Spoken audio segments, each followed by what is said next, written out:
4, 3, 2, 1. Welcome to this evening's meeting of the Westerville City Schools Board of Education. We're delighted you joined us tonight. In fact, I would like to say thank you to Representative Mary Lightbody for joining us this evening. You may follow along on the agenda on the screens in front of you. There will be 2 opportunities to address the board this evening, the first being Agenda Item 6.1. The first set of public comments is relative to Agenda Items 7.1 through 11.3. Please state the agenda items you are referencing at the beginning of your comments. The second opportunity is Agenda Item 12.1. There is a sign-up sheet located on the back table of the room. Each speaker will have 5 minutes to address the board, and a timer will be shown on the screen. And with that, Ms. Marshall, will you please call the roll? Mr. Bell? Here. Dr. Nestor Baker? Here. Ms. Cotter? Here. Mr. Velarda? Here. Mrs. Davidson? Here. Will you please join us in the Pledge of Allegiance? Give him time to stand up. Yeah.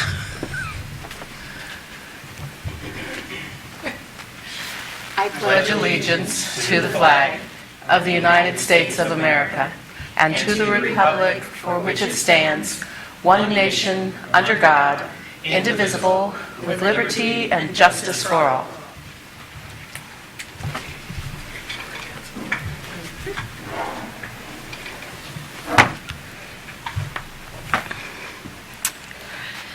We do not have any district highlights this evening. 4.1, may I have a motion to approve the minutes of the June 10th, 2019 regular session of the Board of Education as presented? So moved. Second. Any comments or questions? Call the roll. Ms. Cotter? Yes. Mr. Bell? Yes. Dr. Nestor Baker? Abstain. Mr. Velarda? Yes. Mrs. Davidson? Yes. 5.1 reports, we do not have any. We also do not have any public comments, which takes us to financials. 7.1, approve the financial reports and investments of May 2019. The report lists all of the funds ending May 31st, 2019. May I have a motion? So moved. Second. Ms. Marshall? Thank you, President Davidson, members of the board. So for the May 31st, 2019 month-end financials, our year-to-date general fund receipts were $178.7 million. Our expenditures year-to-date were $158.1 million, with an unencumbered fund balance of $127.6 million. For all funds, our year-to-date receipts were $282.1 million. Our year-to-date expenditures for all funds were $212.5 million, with an unencumbered fund balance of $197.6 million. Are there any questions? Hearing none. Mr. Bell? Yes. Mr. Cotter? Ms. Cotter? Sorry. Dr. Nestor Baker? Yes. Mr. Velarda? Yes. Mrs. Davidson? Yes. 7.2, a resolution for the final appropriations for all funds for school year 2018 and 19, fiscal year 2019. May I have a motion? So moved. Second.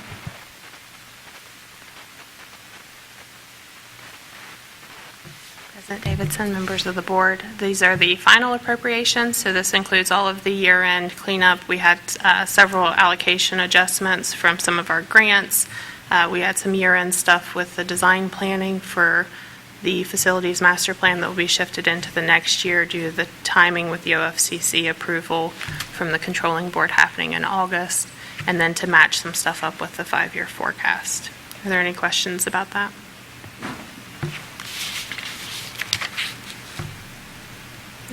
Dr. Nestor Baker? Yes. Ms. Cotter? Yes. Mr. Bell? Yes. Mr. Velarda? Yes. Mrs. Davidson? Yes.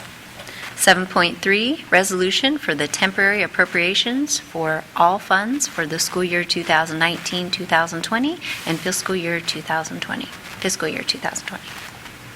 May I have a motion? So moved. Second.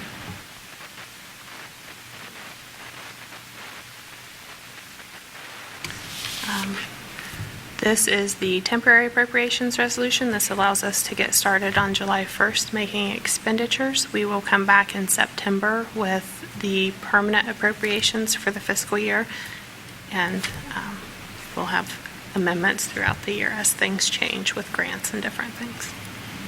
Thank you. Mr. Velarde? Yes. Ms. Cotter? Yes. Mr. Bell? Yes. Dr. Nestor Baker? Yes. Mrs. Davidson? Yes. 7.4, resolution to approve the transfer of funds from the general fund to the Uniform School Supplies Fund in the amount of $29,914.58. May I have a motion? So moved. Second.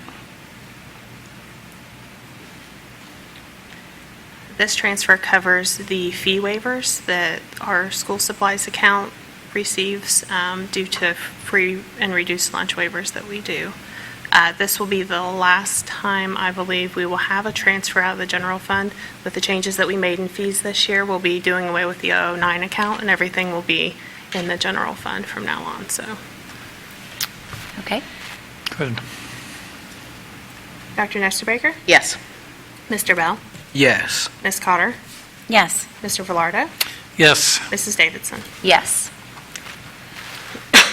7.5, resolution declaring the necessity of bond issue and levy of a tax in excess of the 10 mil limitation and to submit the question of the same to the electors. May I have a motion? So moved. Second. This makes me nervous. President Davidson, members of the board, this is the first resolution that will get us on the ballot for November 5th, 2019, for the voters to consider a bond issue for $103 million for this facilities master plan and a 4.9 operating levy. We also have another resolution after this one for the same bond amount with a 5.9 operating levy.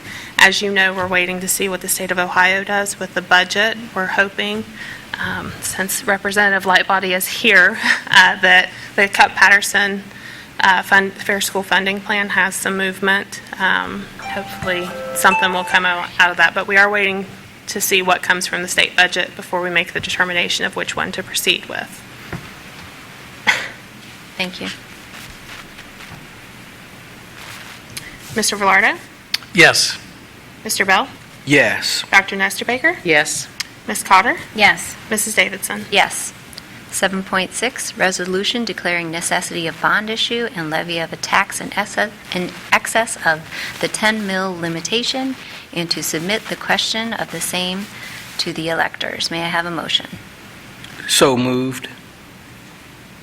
Second. You want to reiterate? Yes, so this is the same as the last resolution, and I also want to mention that both of these resolutions do have the operating levy delayed 1 year for collection, so it's commencing in 2020 and collection in 2021.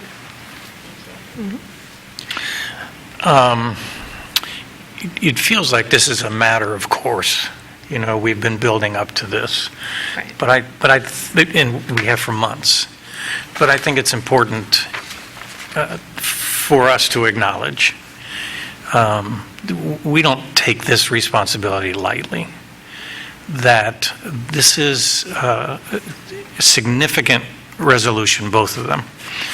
And that I think I just want to say to the public, for whoever is maybe to watch this, that we have been looking at this process for a long time, and we hope that the community will be engaged over the summer as we head toward this possibility in the fall, and that from our perspective, I'm saying our, but it's me, but I know it's our. From our perspective, we take this as an important charge on our shoulders that we do not take lightly. So, on behalf of myself, maybe the board, I don't speak for the board, but this is a significant moment, we believe, in the life of this board, and in moving the district forward with some activities that need to take place. I'm glad you said that, Rick. So I was thinking, here we are, and we're moving through these resolutions, very quickly this evening, as if there hasn't been well over a year of discussion about where we're going and what we're doing and what's going on, and how we have come to this point. This is not the end of this particular process. And we will be back around to take votes on what we're going to be doing specifically to go on the ballot. So I think it's important to note also that this isn't the end of it. And also to reiterate what Nicole was saying, we're not talking about putting both of these on. It will be one or the other, assuming that the board votes in favor of that.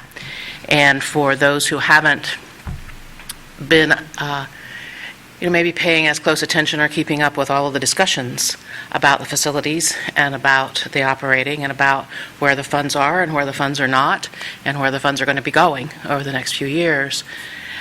There will be a lot of information shared with you, and we encourage everyone to ask whatever questions they want to ask and to get whatever information helps them as they come to their decisions about what needs to be done within and for the school district.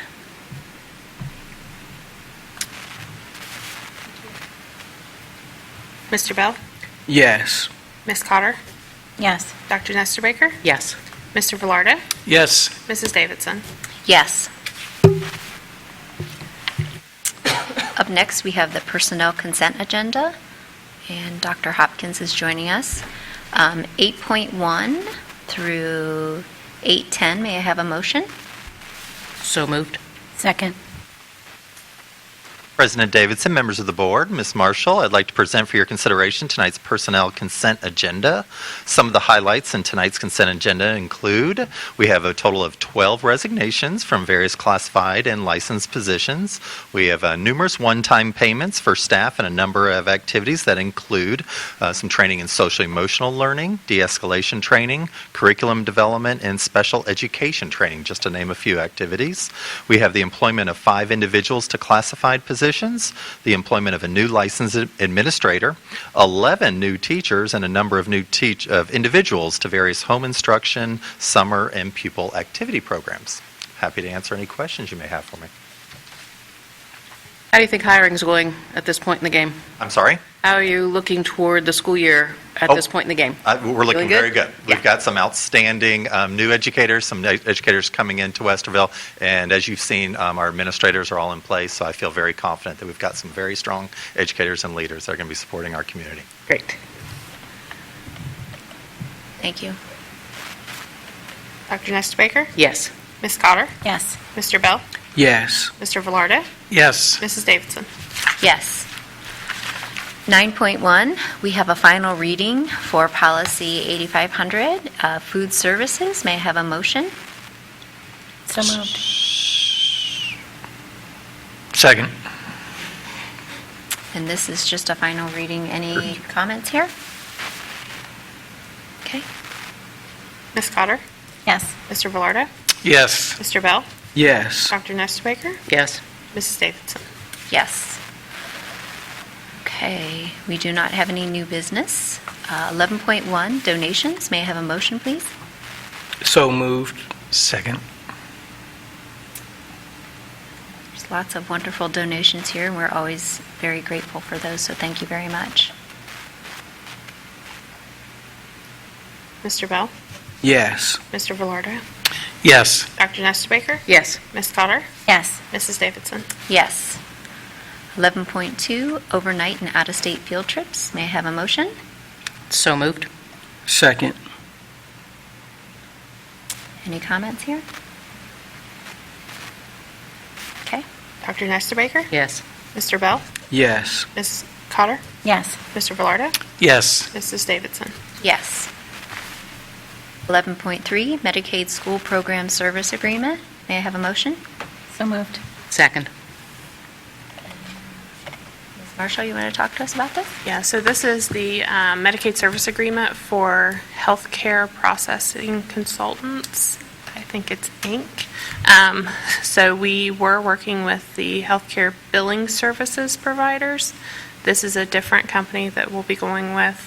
We did not do Medicaid billing for the current year.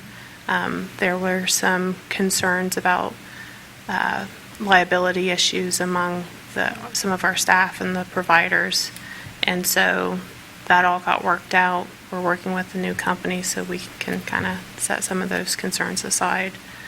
With this, we'll also be adding some extra time for our therapists to have time to document the Medicaid billing requirements, up to 31 hours. You'll see that on a future agenda. So it's the equivalent of 4 days. The idea is like once per quarter, they'll have time to do that. So we'll also be adding some money for professional development so that they can be trained in the areas that they need for this. That's great. Really glad to see this coming before us. It's a good move, and I appreciate the work with the WEA on it, and get us on track with where we need to be as regards these reimbursements. It's important to the district, both from a staff perspective, student perspective, and a fiscal perspective. So thank you. Ms. Cotter? Yes. Dr. Nestor Baker? Yes. Mr. Bell? Yes. Mr. Velarde? Yes. Mrs. Davidson? Yes. And we just have one public comment tonight. We have one speaker for public comments tonight, and that is Mary Lightbody. Welcome.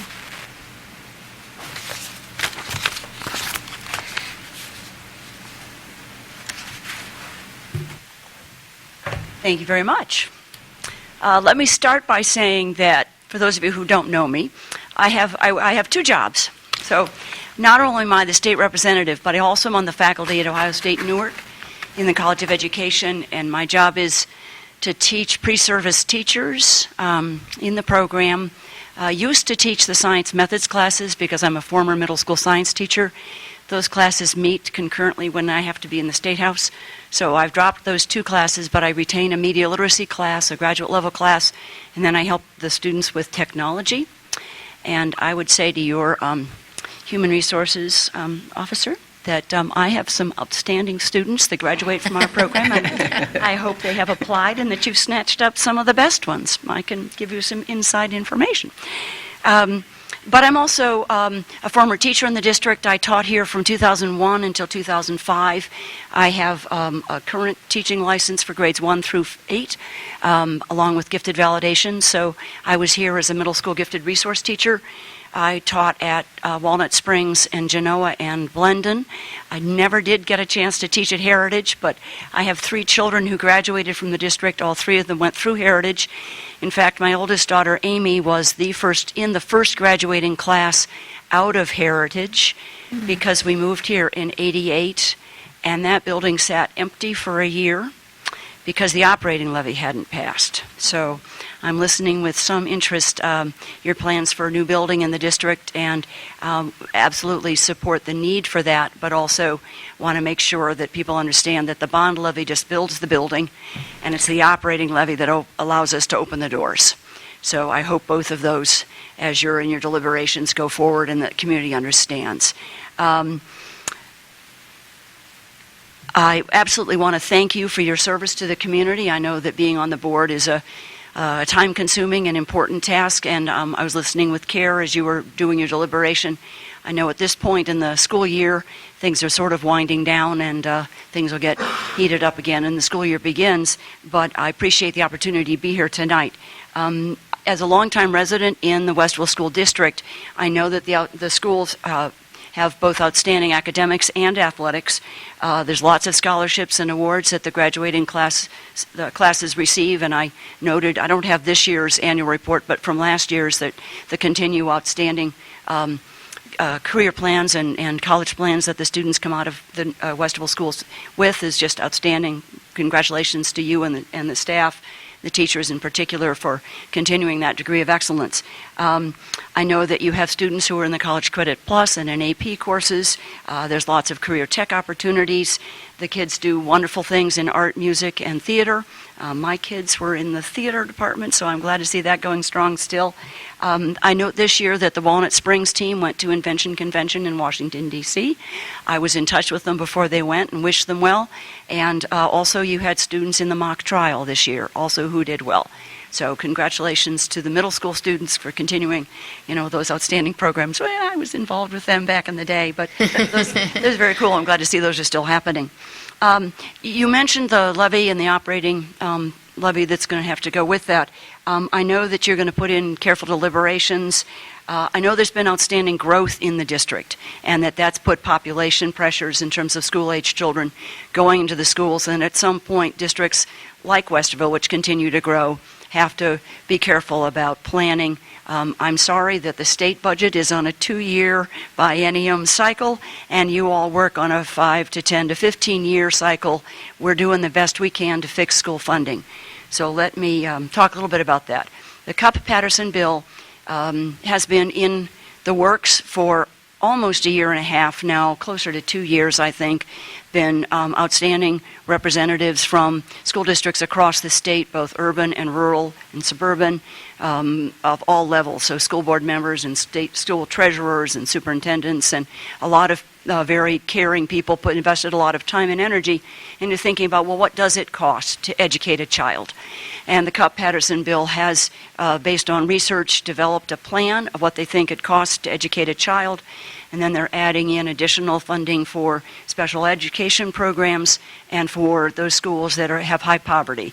I know that the bill is going to drop on Wednesday. There's going to be a press release at 11 a.m. in the State House, and that there are 66 House representatives who have already signed on to co-sponsor that bill. Along with Mr. Cupp and Mr. Patterson, that would make 68 out of 99 representatives who support the bill as it stands now. It's going to be a difficult financial bite. It is not in House Bill 166, which is the state budget, so it's being brought forward as a separate bill. I believe there will be no additional particular funding this next year, but we're hoping that the following year, some of that Cupp-Patterson bill, assuming the bill goes through and is passed and not changed by the Senate particularly, will go through as it's designed and would start with some funding in the second year of this biennium. I can't make any promises, of course, but that's what I'm hearing, and I'm particularly tight with Representative Cupp and Patterson because, like them, I'm also an educator. So I understand what the challenges and pressures are.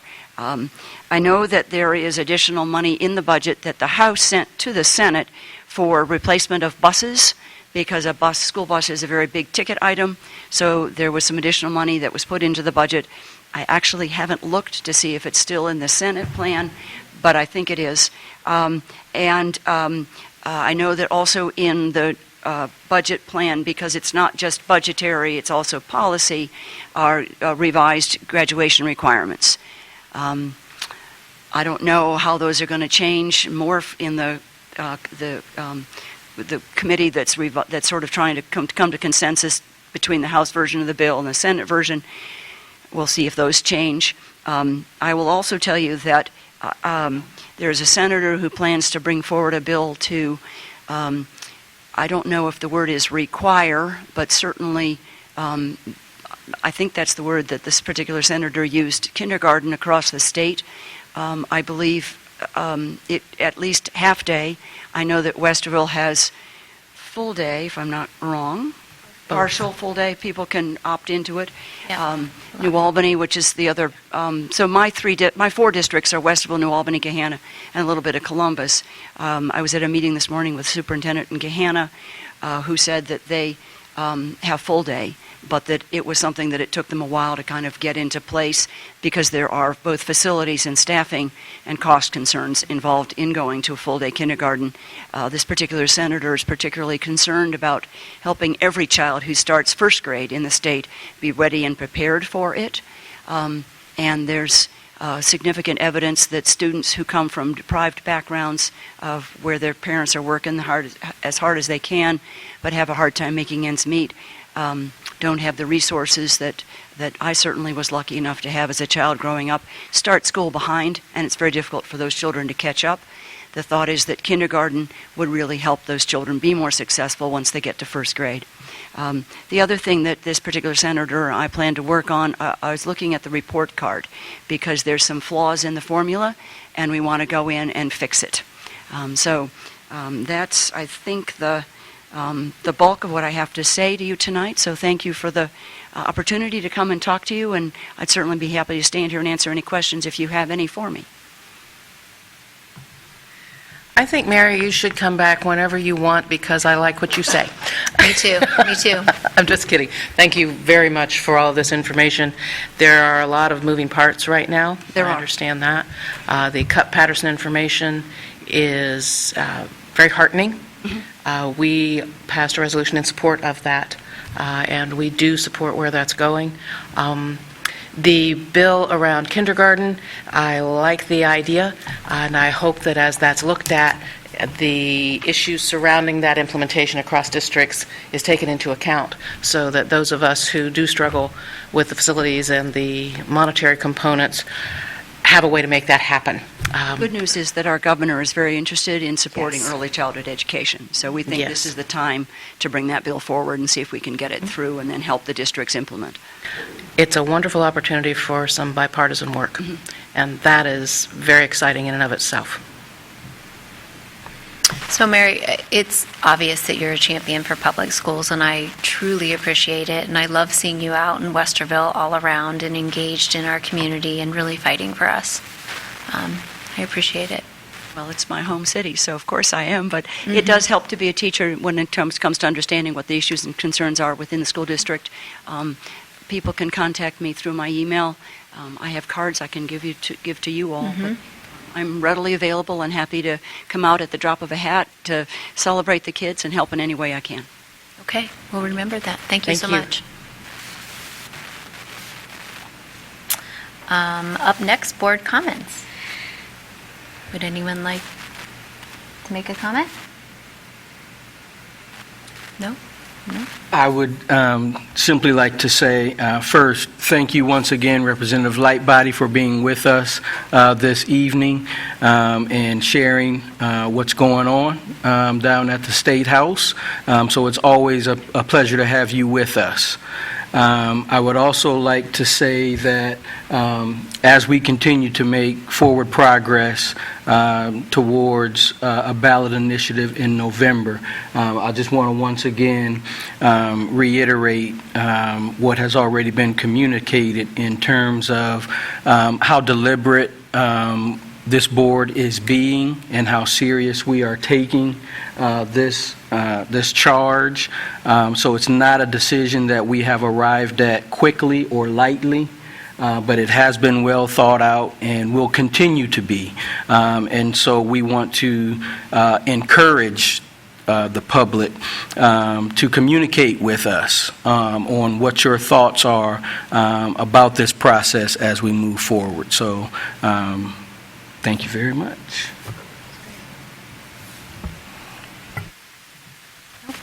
Okay. The board will meet in regular session on Monday, July 8th, 2019, at 5:30 p.m. So that's a different time, 5:30 p.m., for a special board meeting, and Monday, July 15th, 2019, at 5:30 p.m. at the Early Learning Center here in Eastwind Drive. And may I have a motion for executive session for the purpose of discussing the compensation of a school official? So moved. Second. So we're going to go into executive session, and we will adjourn the meeting in there. Thank you all for joining us this evening. Ms. Cotter? Yes. Dr. Nestabaker? Yes. Mr. Bell? Yes. Mr. Velardo? Yes. Mrs. Davidson? Yes. 6:30.